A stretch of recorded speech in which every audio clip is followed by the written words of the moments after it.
절기에 대한 규례들, 이런 다양한 내용들을 포함을 하고 있습니다.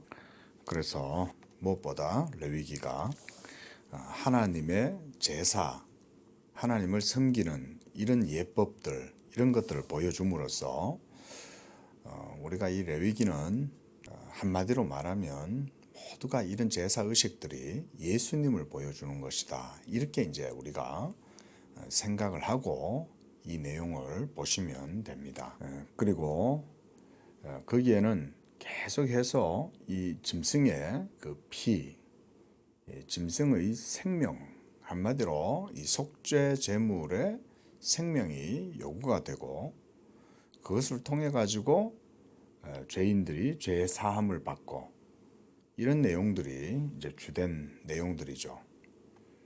그러니까 이런 것들을 볼 때 우리가 모두가 다 예수님을 생각하면 바로 이런 무수한 짐승들의 제사 제물 그리고 제사 의식 이런 것들이 모두가 다 예수 그리스도로 말미암는 제사 내용들, 의미들을 이렇게 모형적이고 상징적으로 보여주는 거죠. 나중에 히브리서를 우리가 보게 될 기회가 있을 텐데 히브리서의 모든 그런 내용들이 보면 이런 구약의 제사 의식에 대한 내용들을 설명을 해주는 거잖아요. 그래서 거기서도 보면 히브리서의 9장 이런 데 보면 피 흘림이 없은즉 사함이 없다. 모든 제사 의식이 다 피로 말미암아 깨끗해진다 라고 하면서 다 설명하면서 그게 바로 예수 그리스도다 이런 거죠. 우리가 레위기를 시작하는 마당에 잠깐 한번 볼까요? 자, 히브리서 말씀을 한번 보십시오. 이제 7장부터 들어가서 히브리서는 예수 그리스도가 바로 하나님 앞에 있는 우리의 영원한 대제사장, 바로 멜기세덱이다 이러면서 그 구약의 율법의 모든 제사 의식법들, 그런 규례들, 그런 내용들이 모두가 예수 그리스도에 대해서 보여주는 거라고 그렇게 말씀을 하죠. 그래서 27절 한번 보십시오. 7장 27절 보면 저 대제사장들이 먼저 자기 죄를 위하고 다음에 백성의 죄를 위하여 날마다 제사 드리는 것과 같이 할 필요가 없으니 이는 그가 단번에 자기를 드려 이루셨습니다. 그러니까 구약시대 때는 제사장들이 날마다 자기를 위할 뿐 아니라 백성들을 위하고 이렇게 제사를 매일매일 반복적으로 드렸지만 예수 그리스도가 이제는 그 모든 모형과 상징을 다 자기의 십자가의 피로써 다 정결하게 하고 구속을 완성을 했기 때문에 단번에 자기를 드렸다는 거예요. 반복적으로 드림이 아니라 그걸로 끝났다는 거예요. 그래서 28절 보면 율법은 약점을 가진 사람들을 제사장으로 세웠거니와 율법 후에 하신 맹세의 말씀은 영원히 온전하게 되신 아들을, 이게 바로 멜기세덱이다 이 말인 거예요. 그래서 아론의 반차를 따르는 제사장이 아닌 영원한 멜기세덱의 반차로서 예수 그리스도가 세움을 입었다 그 말인 거죠. 그래서 율법은 그게 대제사장들조차도 그리고 거기서 섬기는 레위인 제사장들도 모두가 다 예수 그리스도를 보여주는 거다 그 말인 거죠. 그리고 지금 8장에 한번 보십시오. 그 1절에 보면 지금 우리가 하는 말의 요점은 이러면서 지금 내가 뭔 말을 하냐면 이 말이죠. 내가 지금 말하고 있는 것은 이런 거야 이 말이죠. 대제사장이 우리에게 있다는 것이다. 바로 그 예수 그리스도가 우리에게 있다는 것이다. 이러면서 2절에 그는 성소와 참장막에서 섬기는 이시다. 이게 바로 하늘의 장막을 얘기하는 거예요. 그러니까 저 구약의 회막 그게 아니죠. 그래서 이 장막은 주께서 세우신 것이요 사람이 세운 것이 아니다. 이러면서 계속해서 얘기하다가 이제 5절을 보세요. 그들이 섬기는 것은 하늘에 있는 것의 모형과 그림자라 이렇게 말하죠. 모세가 장막을 지으려 할 때에 지시하심을 얻음과 같다 그랬지 않습니까? 우리 어제도 말씀 받지 않습니까? 모세가 여호와께서 명령하신 대로 다 되었더라 그랬잖아요. 그러니까 하나님이 보여주고 지시하신 대로 모세가 모든 회막에 있는 것들을 다 기구도 만들고 성막도 만들고 다 그렇게 한 거죠. 그래서 5절 하반절 보면 삼가 모든 것을 산에서 너에게 보이던 대로 그 본을 따라 지으라 하셨다. 그러니까 지금 우리가 보고 있는 이 레위기라든가 출애굽기에서 하나님이 명령하신 모든 그 회막에 관한 제사에 관한 모든 의식이나 규례라든가 이런 모든 것들은 다 모형이었다. 한마디로 그렇게 보면 되겠죠. 하늘의 참성막에 대한 참성전에 대한 본을 떠갖고 했다. 자, 그다음 9장도 한번 보세요. 9장 1절에 첫 언약에도 이건 율법을 얘기합니다. 이 첫 언약 여기서 얘기하는 첫 언약이란 아담 언약을 얘기하는 게 아니에요. 그게 아니라 율법 언약을 얘기합니다. 거기에도 섬기는 예법과 또 세상에 속한 성소, 회막, 우리가 오늘 레위기서 1장 1절에 보면 여호와께서 회막에서 모세를 부르시는 거예요. 회막에서. 그 이제 하나님이 우리가 어제 출애굽기 40장까지에서는 성전을 회막을 하나님 앞에 이제 봉헌하는 것을 봤지 않습니까? 그리고 봉헌하고는 그동안 쭉 만들었던 그런 모든 내용들을 전부 다 이제는 그 성막 안에다 다 이제 하나하나 차곡차곡 다 집어넣잖아요. 그래가지고는 그때로부터 이제 회막에서 하나님께 대한 모든 이제 이 율법의 예법을 따라서 하나님을 섬기죠.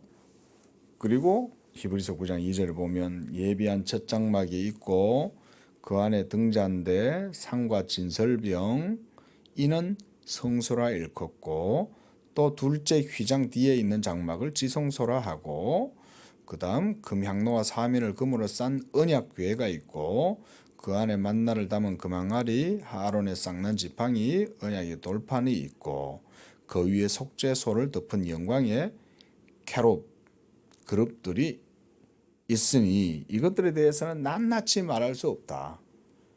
아주 소소한 것까지 다 설명을 할 수는 없지만 그 모든 것들 하나하나가 전부 다 디테일들이 뭘 보여주냐? 예수 그리스도를 보여주는 거다 그 말인 거예요. 그래서 이제 대제사장도 이렇게 하는데 7절에 보면 오직 둘째 장막 그러니까 지성소를 얘기하는 거예요. 성막 안에 들어가면 또 지성소가 있으니까 그 둘째 장막은 대제사장이 홀로 1년에 한 번 들어가서 자기와 백성의 허물을 위해 드리는 피 없이는 아니한다. 피에 대해서 얘기하는 거죠.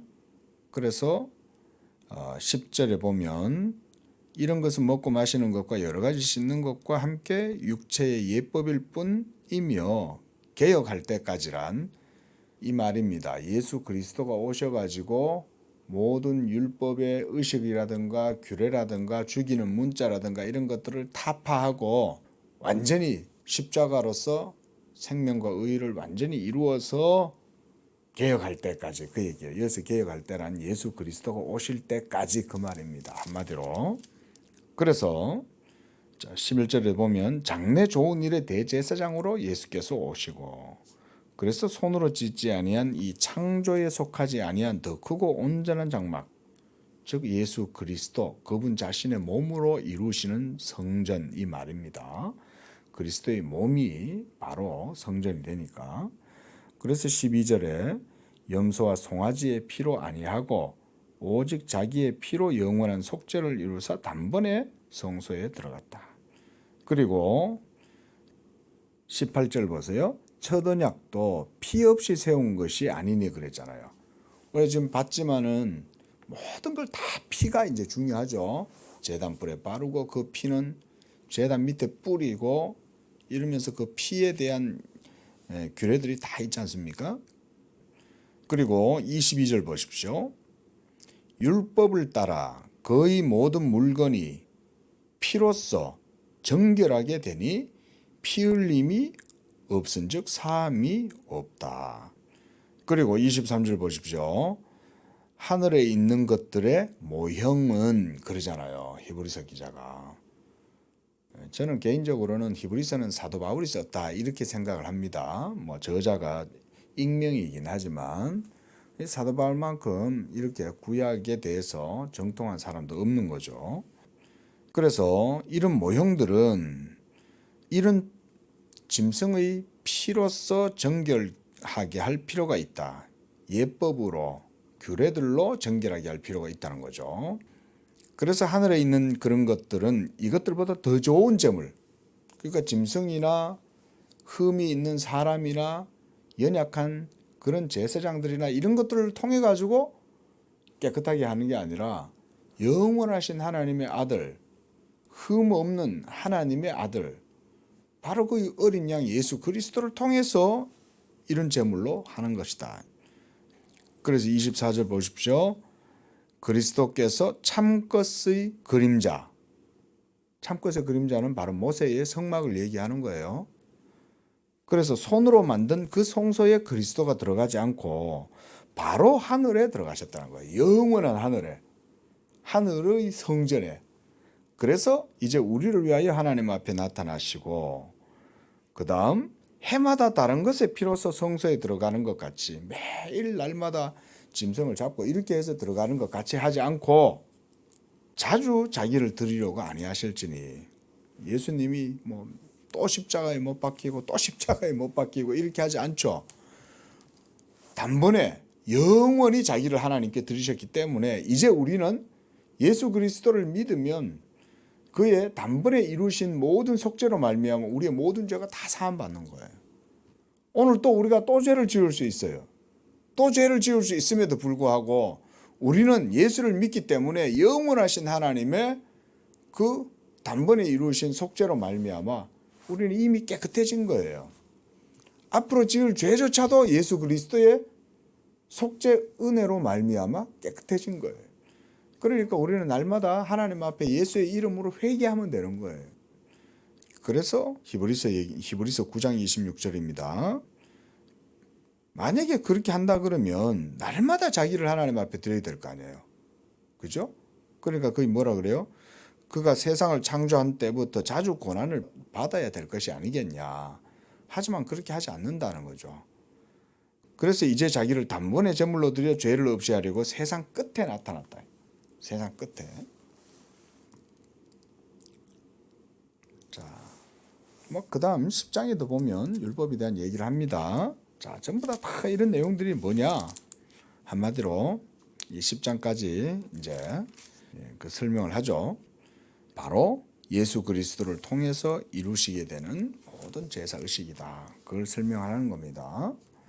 이렇게 보고 우리가 좀 레위기를 보면 조금 더 재미가 있겠죠. 막 이렇게 이게 도대체 뭘 의미하는 건지도 모르고 그냥 매 짐승만 죽이고 뭐 화제, 번제, 속죄, 요제, 속건제 뭐 이렇게 막 별의별 것들이 다 있으니까 이게 뭐냐. 자, 한마디로 왜 히브리서를 먼저 보냐 하면 이런 의미들이 한마디로 예수 그리스도다 그 말인 거죠. 그러면 하나님이 예수 그리스도를 우리에게 보여주실 때 그저 충동적이고 그저 아무렇게나 무질서하게 그렇게 보여주셨냐, 그게 아니라는 거예요. 하나님도 우리에게 진리로 유익하게 하시고 진리로 의롭고 거룩하고 또 구원을 하시려면 우리에게 교육을 시키셔야 될 거 아니에요. 우리 교육을 시키려면 논리적으로 설명을 해야 되잖아요. 그렇죠? 자녀들한테 뭘 가르쳐 주려면 자녀가 무슨 질문을 툭 해요. 그러면 그냥 아무렇게나 그냥 말을 할 수 없죠. 예? 앞뒤 전후 좌우 다 따져가면서 그 의미도 설명해 주고 배경도 설명해 주고 그렇게 하는 거 아니에요? 하나님이 우리에게 구원을 얻고 죄사함을 얻고 이렇게 하는 것도 이와 같이 하나님이 자세하게 보여주시는 거예요. 얼마나 감사합니까? 이런 제사 의식들 하나하나조차 하나님이 모두가 다 규정해주고 지도해주고 하나님이 가르쳐주고 다 그렇게 하시는 거 아니에요. 그렇게 해서 보면 간단하게 보겠습니다. 1절에 회막에서 부르셨다. 이제 이 회막이 하나님과 이스라엘 백성과의 만남의 장소가 된 거예요. 바로 이 회막이 예수 그리스도의 몸이잖아요. 오늘날로 하면 양재교회가 이 지상에 있는 예수 믿는 모든 교회들이 다 말하자면 하나님의 성전이잖아요. 그게 하나님의 교회니까 하나님이 거기서 만나 주시는 거예요. 아직은 완전한 천국이 이루어지지 않았으니까 오늘날 우리가 그러면 하나님을 어떻게 만나고 하나님은 우리에게 어떻게 말씀하시냐. 이와 같이 목사가 복음을 선포하고 우리 성도들은 이 성경에 기록된 복음이 선포될 때 그것을 믿음으로 듣고 그래서 그 하나님의 말씀을 들음으로 하나님과 백성 사이의 언약의 관계가 유지가 되게 하시는 거예요. 우리는 예수 믿음으로 그것이 이루어지고 그 가운데 믿음이 세워짐으로써 하나님이 백성에게 교회를 통하여 하나님의 복음을 전하고 이것이 바로 하나님의 말씀을 듣는 과정이죠. 자, 말하자면 우리가 그렇게 설명을 드리는 겁니다. 그리고 3절에 여호와 앞에 기쁘게 받으시도록 드릴지니라. 하나님이 짐승의 죽음과 짐승의 흘린 피 그런 것들을 기뻐하시냐? 그렇지 않죠. 사실은 하나님이 그 짐승 태우는 거, 짐승이 죽여가지고 그 막 목을 비틀고 피를 흘리고 뭐 그런 거를 하나님이 기뻐하시겠어요? 하나님이 그런 거 기뻐하시는 거 아니죠. 그런데 지금 왜 이렇게 하나님이 이런 제사 의식들을 계속해서 보여주고 이렇게 하라고 그러시겠어요? 그건 우리를 위해서 하시는 거예요. 그래서 우리가 이걸 이제 칼빈의 신학에서 말하면 맞추어 주신다 그 말인 거예요. 우리한테 맞추어서 보여주시는 거예요. 그거를. 이런 게 없으면 우리는 이해를 못하니까. 우리는 너무 육적이고 우리의 영혼은 부패하고 타락하고 미련하고 어두워져 가지고 이렇게 뭔가 상징적이고 비유적으로 뭔가 보여주지 않으면 예화를 들지 않으면 이해를 못하잖아요. 우리가 어린이한테 뭐 설명할 때도 예화를 들잖아요. 예를 들어서 이러면서 이솝 우화가 전부 그런 거 아니에요? 이솝 우화에 나오는 모든 내용들을 한마디로 총정리하면 도덕적 삶이지 않습니까? 도덕적 삶. 거짓말 치지 말고 성실하고 게으르지 말고 미워하지 말고 질투하지 말고 전부 다 이런 도덕적인 내용을 이솝 우화에서 보여주는 거 아닙니까? 그거 전부 다 어디서 배웁니까? 유치원에서 다 배우는 거잖아요. 사실은. 근데 우리는 그 정도 안 되잖아요. 남을 미워하고 도둑질하고 질투하고 욕심 부리고 교만하고 이 전부 우리의 모습 아닙니까? 불의한 모습. 그래도 못 깨닫잖아요. 그걸 설명을 해줘도. 야, 미워하지 마라 이러면 됩니까? 못 깨달으니까 하나님이 이런 걸 우리한테 맞추어서 설명해 주시는 거예요. 그렇게 보셔야 되는 거예요. 그래서 나중에 하나님이 이런 제사 의식을 가지고 하나님을 섬겨도 백성들이 하나님을 제대로 못 섬기니까 나중에 하나님 뭐라 그래요? 내가 너희들이 제사 제물이 싫다 그러잖아요.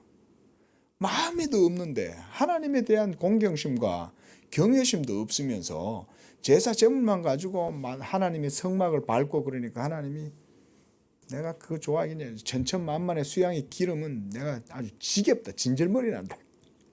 그러는 거죠. 사랑도 없고 의도 없고 겸손도 없고 자비도 없고 인애도 없고 이런데 막 제사 제물만 갖다가 막 하나님 앞에 막 바치면 하나님이 그걸 받으시냐 이거죠. 그래서 그런 말씀을 하시는 거예요. 그 다음 9절에도 마찬가지입니다. 제사장은 그 전부를 제단 위에서 불살라 번제를 드릴지니 이는 화제라 여호와께 향기로운 냄새다. 번제로 드려라. 태워서 하나님께 드리는 거죠.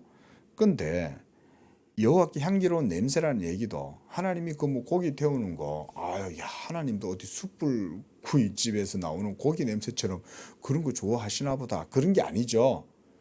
그 제사 제물이 바로 누구를 보여주는 겁니까? 예수님을 보여주는 거잖아요.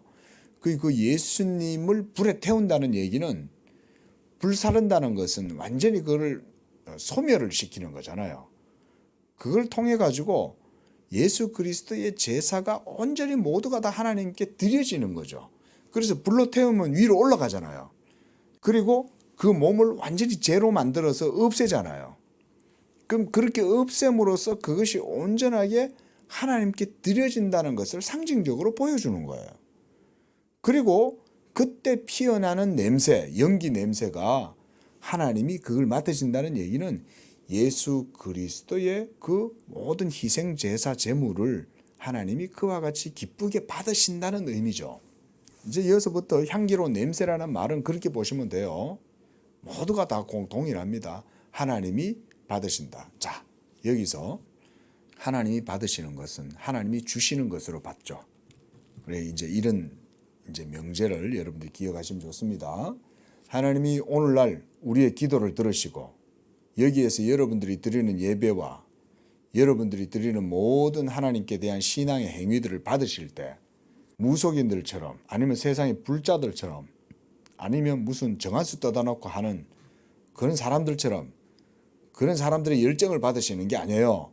이걸 잘 아셔야 돼요. 이건 정말 중요한 겁니다. 하나님은 우리의 자연적 본성으로 드려지는 그런 종교적 열정을 받으신다는 말이 아닌 거예요. 여기서 하는 말은. 그래서 하나님이 모세를 통해서 깨닫게 해주신 게 그거 아닙니까? 하나님이 명하신 것으로 하나님을 섬기지 않으면 그것은 가증하니 하나님 앞에 죽임을 당하는 거잖아요. 그런 게 중요한 겁니다. 이런 교훈이. 오늘날도 우리가 하나님을 참되게 예배하려면 오직 예수 그리스도 외에는 하나님을 예배할 수 있는 방법이 없다는 걸 보여주는 거예요. 우리의 모든 종교성도 하나님 앞에서는 아무 필요 없어요. 오직 우리가 신약시대도 마찬가지라 그랬죠. 어제 우리가 37장부터도 그런 말씀을 드렸지만 우리가 하나님께 드려지는 모든 제사, 구약의 제사도 하나님이 모세에게 명령하신 대로 하나님께 제사해야 하나님이 그걸 받으시고 그걸 흥양하시고 기뻐하신다는 거죠. 신약의 예배도 마찬가지라 그랬습니다. 우리의 예수 믿음도 모두 다 율법에 의해서 주어진 거라 그랬어요. 율법이 규정하고 보여주는 게 바로 믿음이라는 거예요. 어떻게 하나님을 믿을 것이냐를 보여주는 게 율법이다. 그래서 하나님은 우리에게 주신 대로 우리가 그걸 받고 하나님을 예배하는 거죠.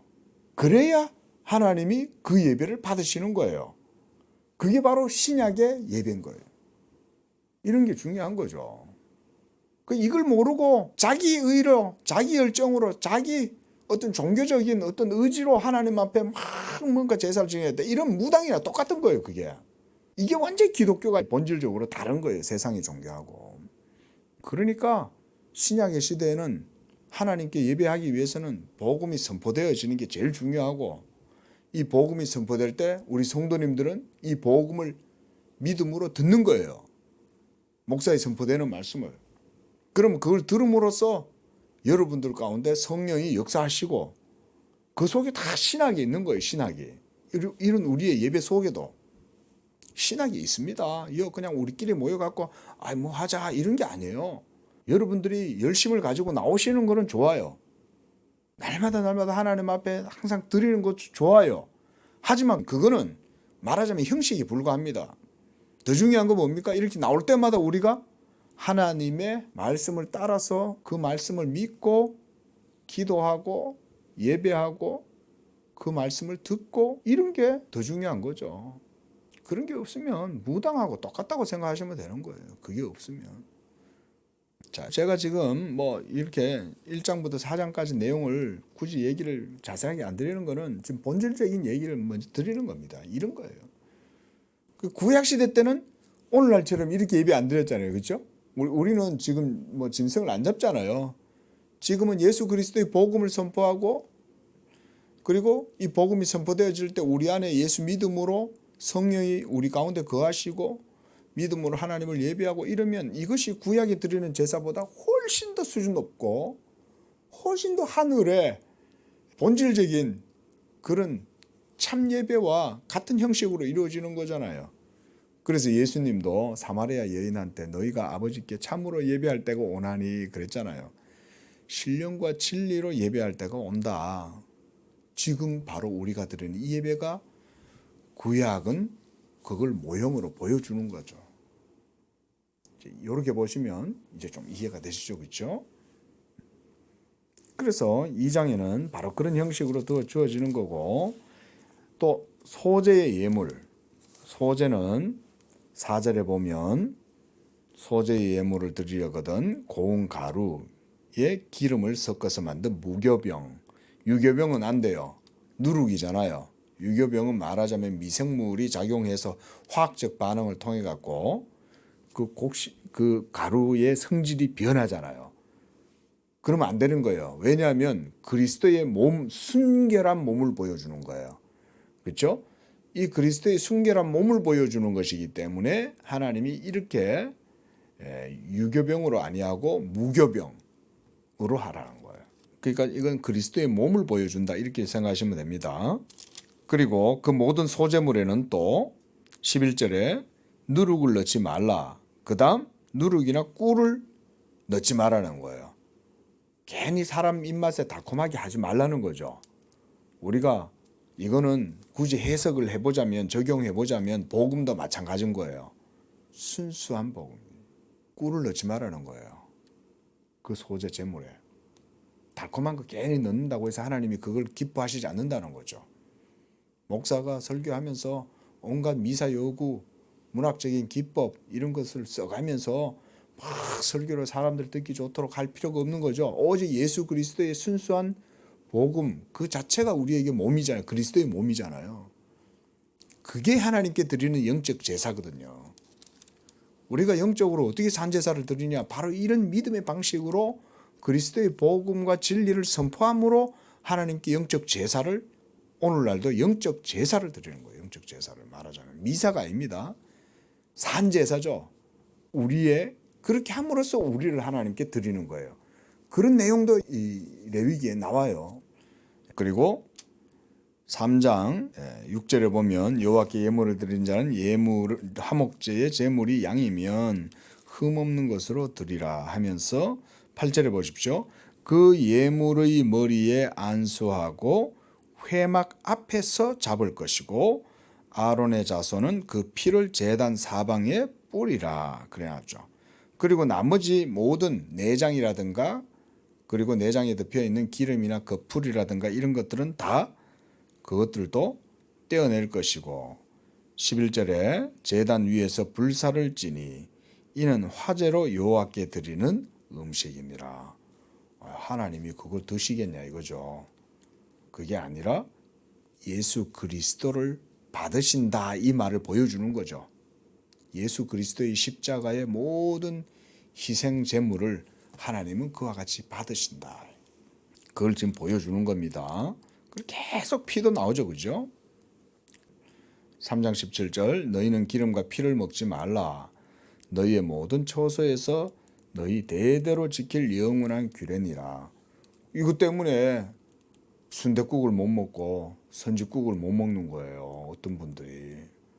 저보고 제가 그때 당시에 전도사였는데 우리 그 학교 교사였어요. 그 선생님이 학교 교사 하시는 연세 많으신 그 집사님이 저보고 우리 담임 목사님이 이런 피 먹지 말라고 그랬어요. 이런 거예요. 전도사인 저한테. 제가 교육자니까 어린 저한테 이제 우리 연세 많으신 집사님이 그게 이제 걱정이 돼가고 그래서 제가 집사님 괜찮아요. 집사님 그냥 순댓국 드셔도 돼요. 그 애들을 데리고 관악산 갔다가 그 신림동에 그 순대촌에 있잖아요. 신림역 쪽에. 그 신림역 맞나? 신림역 거기에. 그 순대촌이 많거든요. 그래가지고 애들이 막 순대 엄청 먹고 싶어 하는데 선생님은 그걸 못 먹고 있는 거죠. 드셔도 됩니다. 그 교회가 참 율법주의죠. 성경을 잘 몰라서 그러는 거예요. 자, 4장에서는 또 보세요. 3절에는 제사장의 범죄에 대해서 얘기하죠. 그 다음에 13절에는 회중의 범죄에 대해서 얘기하죠. 그 다음 22절에서는 족장이 범죄했을 때, 그 다음 27절에서는 평민의 한 사람이 범죄했을 때, 이렇게 죄를 다양하게 지을 수 있잖아요. 목사도 죄를 지을 수 있고 장로님도 죄를 지을 수 있고 집사님도 죄를 지을 수 있고. 자, 그럴 때 그 모든 것들도 예수 그리스도의 희생으로 말미암아 다 깨끗함을 얻게 된다. 그걸 보여주는 거죠. 그 죄를 어떻게 할 거예요? 죄를 하나님 앞에서 해결을 해야 될 거 아니에요. 죄를.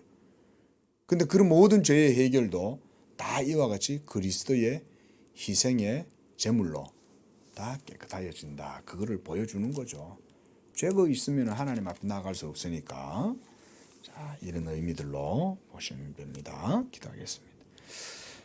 자비하신 하나님 감사합니다. 예수 그리스도 그 희생의 제물로 우리의 모든 죄를 단번에 영원히 십자가에서 다 속하시고 우리를 그리스도의 피로써 정결하게 씻어주시고 예수 그리스도를 믿음으로써 하나님께서 그리스도의 의를 우리에게 덧입혀 주시고 우리의 모든 죄를 그리스도의 십자가로 가져가 주시고 그래서 우리의 모든 죄가 그리스도의 희생 제물로 말미암아 깨끗게 하시니 감사합니다.